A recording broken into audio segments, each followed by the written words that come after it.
Hello and welcome to Exploring Beyond the Margins. I have my friend Raiko with me again. So happy to have you back.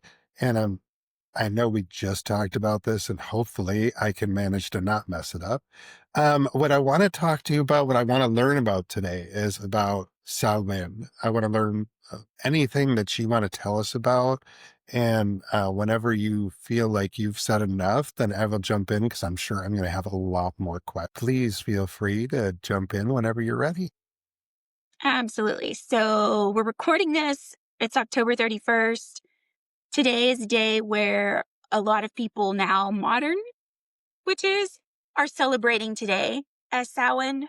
Um, Going back more ancient times and astrologically, Samhain actually occurs when the sun moves into Scorpio at 15 degrees.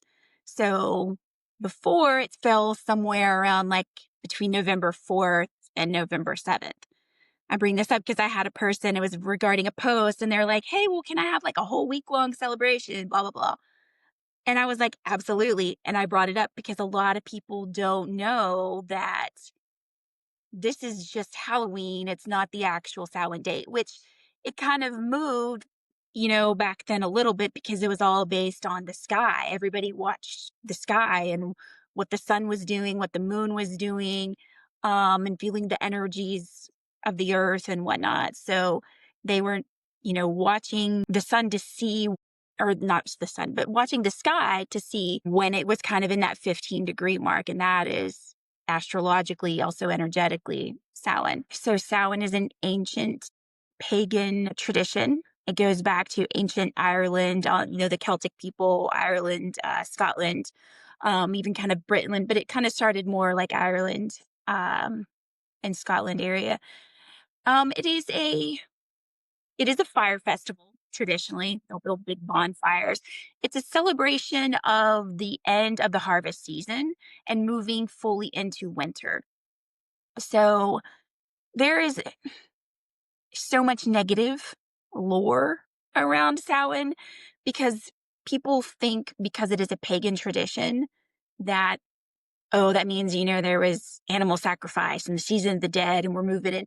Like this, we have a lot of people out there who want to say a lot of negative things about Halloween and Samhain.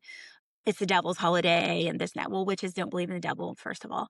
Um, but they assume a lot that there's a lot of animal sacrifice or things like that around this holiday. Where that actually comes from, and I'll go back to this being an end of the harvest. So we did talk about Lunasa at one point. That is the first harvest of the season, right? That's the grain harvest, the bread, things for bread, wheat and rice and all those types of things are ready at Lunasa.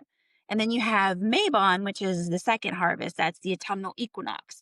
So that's a time when a lot of those like root veggies and things like that are ready. And a lot of the garden is starting to kind of phase out because it's getting cooler. You just hit fall, but it still can kind of, go along just a little bit. By the time you reach Samhain, it's too cold. You've harvested everything that there is to harvest. The fields now lay fallow. So it's that season of death already because, the trees have shed their leaves. And the animals are going into hibernation at this point.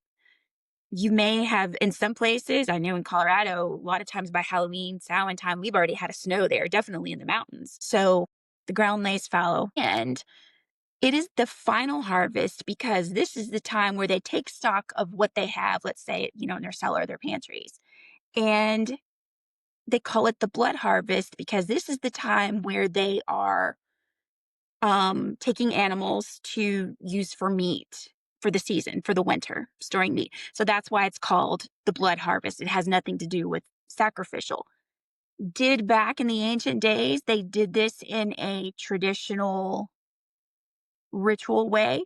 Probably because animals were sacred. It's the lifeblood. They're giving thanks to these animals. So while some people say sacrifice, no, I mean, the animal is sacrificing its life so that people can eat, but it wasn't a ritualistic sacrifice to pay homage to the devil or any negative entities or anything like that. It was simply the blood harvest. It's called the blood harvest because animals were slaughtered at this time to become food for the winter season. They wanted to make sure that they had enough stock in their store to get them through the winter time. Whatever they needed to do to make sure that they had enough stock. Yeah, that makes so They much celebrate, sense. yeah. And they celebrated, with the big fire festival, dancing, music, all the things. It was great big festivals. And in Scotland, they actually still have a really big festival in Edinburgh and Glasgow, and it's amazing. They probably do in lots of parts of Europe, but I can't wait to get there and go to that. But anyway, um, I you'll hear a lot of people speak about how the veil becomes very thin at this time of the year. And I heard people sarcastically, it's a veil, it's always thin. Well, yes. However, sarcasm, the spirit world, it's like the veil is more solid during the other time of the year. It's more like a sheet instead of a sheer curtain, right? So you can see through a sheer curtain, you can't see through a bed sheet, right? But a sheer curtain, you can see through that. So it's more like that. It becomes more permeable. So spirits have more access to our world. We hear them more clearly. We see them more clearly. We are able to interact with them easier. And so because it is celebrated, as that time of that season of death, again, Mother Earth is going to sleep, the fields lay dead. It is also because the veil is thin, people would celebrate their ancestors, those that are departed, those that have gone before us. So that's where you get the ancestral veneration during this time. People would sit and commune with their ancestors. They would call them into the sacred space and listen to what they had to say. They would want to hear the wisdom of those who came before them. And we get also with that ancestral honoring, people will build ancestor altars. Offerings are left for them. Tobacco is a common one, breads and meats and things like that. You create a whole altar. Photographs now as a modern tradition to place on that, like candles. And then you would also, a lot of people, well, over the years, but even back then, they would hold what's called a dumb supper, and DUMB and supper. And it is called that because it is a meal that is held entirely in silence. You don't speak. You create a meal. If it were things that you knew, someone, if Grandma Betsy loved, you know, sweet potato pie, I don't know. That sounds very Southern. But if there were something you knew that they loved, you might want to make that for them. Or just a meal of traditional things, meat, vegetables, whatnot. And then mead is a big one for this time of year. And you would set a place setting for whomever you're honoring at that time. So there is a complete place setting for that person. I've even seen people make little place cards and it's really cute. But it is, and then you can leave that, they would leave it outside as an offering. And sometimes even going back to, Celtic culture, sometimes those offerings might be left for, because we're in that dark half of the year, right? For the dark fae. Let's appease the dark fae because, we don't want them messing with us. Although the dark fae they get a really bad reputation. People think that they're evil and have no morals because that's what our storybooks and fables and whatnot tell us. But they are like the dark goddesses. Dark goddesses are not evil, they're just shadow sides, right? So you have the fun little fae that are over here in the light, that want to come out and play a Beltane and Litha. Dark fae, their energy is a lot stronger during the dark half of the year, just like the dark goddesses. So this is a time where a lot of people are doing work with those dark. Dark is not evil, but that shadow side. Yeah, I was just reading something about this. I'm trying to remember what the man's name was that talked about it, and I'm blanking now. Because he was talking about there's no, I think it was Gnosticism, and they were talking about how there is no devil, it's just God's shadow side. I was like, that's an interesting take. And now I'm hearing Mhm. a similar thing from you, which makes it even more interesting to me. So is that kind of how those Uh, dark fate are looked at? I think so. What you were talking about actually came up. It was a fiction book that I was reading, but a lot of it was taking for history. It was called The Magdalene Deception. I mean, a lot of it dealt with the Cathars and then the Knights Templar and stuff like that. And they were talking about how in the Gnostic priests and stuff like that, they were talking about they didn't believe that Jesus was the Christ. It was simply a man that lived that had the teachings of God. And the darker side of humanity was what was reflecting that shadow side, the underworld type of thing. And again, underworld doesn't mean hell. It's just that sometimes is a place to go for shadow work and things like that. So, but yeah, it has nothing to do with anything evil. It can mean shadow work. The dark goddesses, they deal a lot with, well, let's take the Morrigan, for example, because I want to talk about her because I absolutely love her. Not a lot of people get the warm feelies when they talk about her, but I do because she's my patron goddess. And I love her so much. I'll just keep saying that. I love her so much. She is the Celtic goddess of battle and death, sovereignty. She is the traditional goddess of Samhain. Around this time of year, a lot of people will also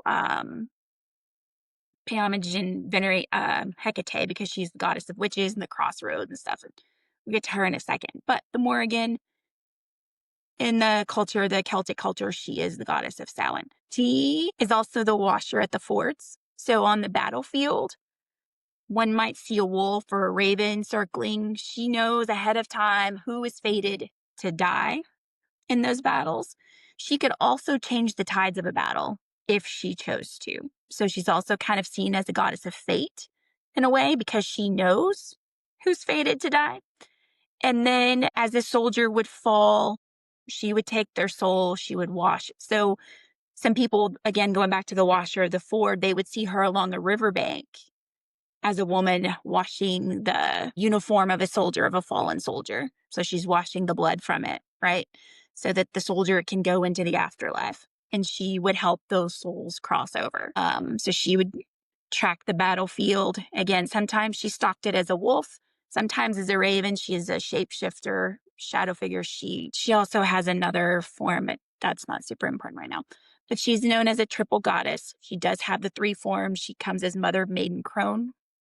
I call her Mother Morrigan because that's what her energy feels like to me. It's very motherly, it's very protective. Those who work with her know that you don't choose to work with her, she chooses you. It's that kind of energy. There are a few other people out there, kind of like Kali. She's a Hindu goddess. You don't just lightly call upon Kali. It's somebody, she's kind of showing up already. There are a lot of deities out there that you don't really call on them. They kind of start showing up when you need to work with them, or you start to understand that, okay, I'm being called to that path, or at least they have a lesson or a message. So the Morrigan has been with me long before I actually kind of knew who she was. And I can go back and see different parts of my life where I'm like, oh, yeah, okay, I totally see that. People will leave offerings for her at this time as well.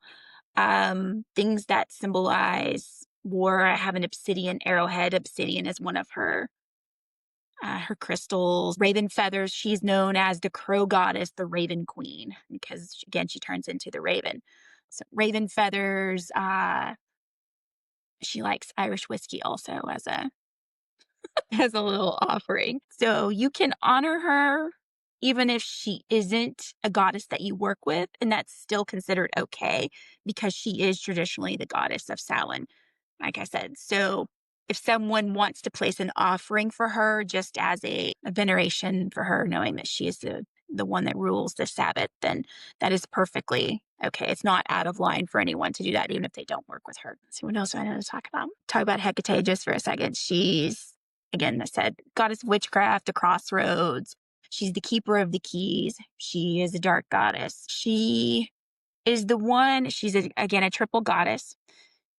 She has the power to see past, present, future, even past lives. So if you get to where you feel like you need help making choice, a decision, you can call on Hecate. She'll take you to that crossroads and she has a torch, right? And that torch helps you light up what you need to see. And she can turn in all directions and show you the choices that, you know, are before you and help you even see, like, if I make this choice, this is what it might look like and stuff. So she's the one that you would call that. Because she is the keeper of the keys, it's also those gates to the underworld and to the beyond, and to be able to unlock your shadow side too. So she is someone you can definitely call on to help you unlock things that you've hidden away. And that's important because that's what shadow work is, unlocking what's hidden. And it's not to bring it into the light and make it all pretty. Like, you want to shine a light on it, yes, but it's more about accepting those shadows as part of you. And that's what that dark half of the year is. The dark goddesses come in, that darkness, right? It's like, and I know I just kind of jump all over the subjects here, but working with shadow work, it's like going into that cave, right? And it's dark in there. And you sit within that cave, and that's your inner self. And I did a working one time where we were going in with the wolf and the raven. We called in the ancestors and they sit with you in this cave like you would in ancient times around a campfire, right? Get this little fire and they help you to see what you've hidden away. You're in this dark space. And then you can look at those shadow aspects of yourself while you have a little bit of light, can accept them, help them to heal. Like if there's trauma and things like that that you've buried, because that comes up in shadow work. Anything that needs to be addressed, you can look at it, like I said, heal it, accept it, give it a big hug. This is what, when people say dancing with your demons, this is kind of what that is, those darker aspects of yourself too. Things we hide away from society because it's not deemed appropriate or whatever. So that's kind of, and that is something a lot of people work on in the dark half of the year. Some people's rituals around Samhain focus solely on shadow work, going into that dark space and seeing what needs to be hidden. And part of that too is because Samhain is it's considered the witch's new year. So we set intentions because Mabon is like our Thanksgiving, right? And then have this is like our new year. It was no, because this was all before the Gregorian calendar. So this was coming into winter. So that marks the end of the year. This is the witch's new year. So this is a time where you're setting intentions. So tomorrow is a new day and a whole new year, technically. Right now, we're going to do the shadow work and uncover the things that need to be brought to light to help work on it so that we're not carrying that stuff into the new year. We set intentions for whatever we want to work on that next year. And that kind of clears the way, that shadow work, whatnot, it clears the way for things to be able to manifest in the light as you come back through Yule. So that's, like I said, a lot of people will strictly focus on shadow work during this holiday, but they may combine lots of different things, have a dump supper, do shadow work, create an altar. Like it can be a lot of different things, or it can be very simple too. Carve a jack-o'-lantern. People, that was something they did way back in the day, although they were carving turnips. And if you've ever seen a photo of those, it's frightening. It's horrible.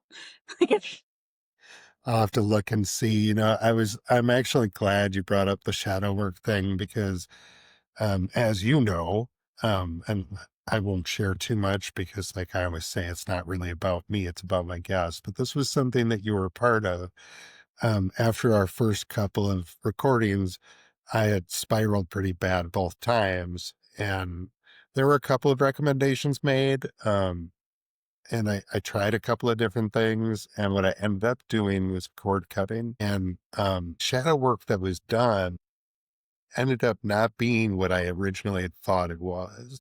I mean, Mhm. it was what I thought it was, but not in the way that I thought it was. So I had sent you, I think I sent you a video of it because Either. because when it hit the cord, it looked like I had poured kerosene on it, the way that it flared up. And I'm like, oh, that's kind of weird. So, but it is important because ever since that moment, and I don't care if you're watching and you think it's a placebo effect, I just don't care because it still worked. And what happened was, instead of releasing the people that I thought I needed to release, I released my negative emotions for the people, Mhm. which was much more healing. And immediately I felt better. The next day I woke up and I wasn't having the same issues I've been having anymore. And I'd gone through that for a year. So to finally get the relief was wonderful. And had I understood what shadow work meant, I probably would have done it sooner. But I mean, introspection sucks, right? Yes. Introspection sucks, but it's the start of it that sucks. Because when you get through the hard part, you get joy, or you get relief, or you feel lighter. Or there's always a reward for getting through it. And in my age, I've started being introspective almost daily for probably 3 years now. It's brutal. And I Mhm. can't stop. It's not like I have any control over it. It just happens. And it's so, and luckily, Tracy is going through similar stuff at the same time. So at least we can lean on each other. But I mean, this is why we need to talk about this stuff, though. This Yeah. is why we need to have a place where people can go and see a resource of real human beings talking about what we've learned and what we've experienced. And I'm so glad that I've been able to have you on, and I know that we're planning more. And I'm so excited for when you finally get to go. And we're going to have to figure out how to make sure that we're still, I mean, I can adjust my schedule. I do it for friends that I have in Australia too. So we will keep going as long as you want to keep going. But Someone, well, this isn't something I'm quite, well, I'll announce it. I haven't announced it on my social media yet, but I'm going to. She's already started sharing it. So I've been meeting with somebody that's in the UK. I write for like the Witches magazine, and that's how we know each other. She's an artist. And she reached out to me asking if I had a book project that needed any artwork because she wanted to get published. And I was like, well, I don't have a book right now, a project that is in that stage. However, I've really been contemplating an oracle deck.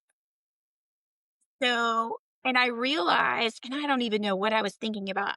I realized, oh, it was over the summer because I was doing some work with sea magic, and I went back to a ritual in there because somebody actually, I was like, I have the perfect ritual for you. It's in my sea magic book. Hold on. And I realized that through the deities, and then there's invocations in there for all sorts of like the sea life, the plants, again, the deity, and then different things like sea caves and storms and ghost ships and all this other stuff.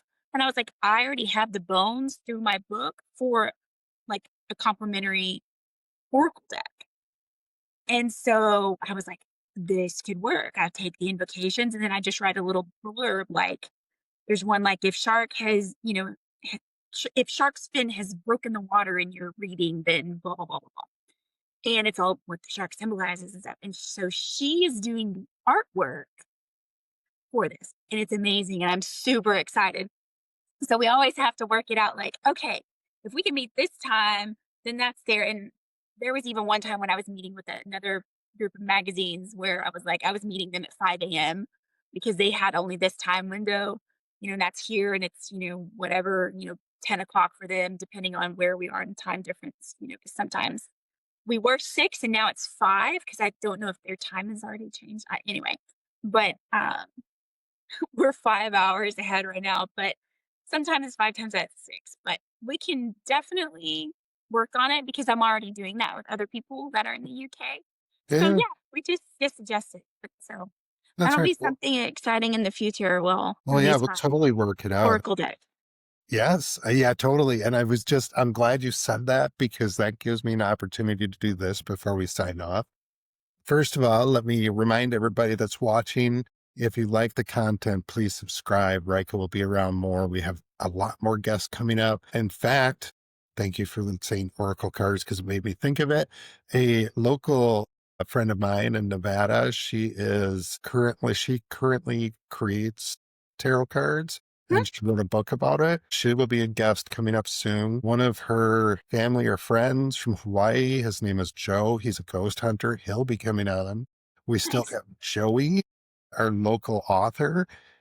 He's been having some family issues, so we're just waiting until he's available and emotionally ready to come on and talk about his stories. Guys, we have tons of people coming, and I know more are going to. My big desire, and I'll be honest, I'm going to keep saying this, hoping somebody picks up on it. I want to go on a ghost hunt or a UFO hunt or something with somebody that we can record and then do a podcast after it. You know where to find me. Rika, I'm going to cut us off on Sure. this one because we're going to come back in just a minute and do a second one. She is a champ, you guys. I'm barely going to make it through, but she's like, yeah, let's do it. So I'm going to do it. So for me, for Rika, for exploring beyond the margins, we love you all for who you are, not who the world wants you to be. Thank you for stopping by.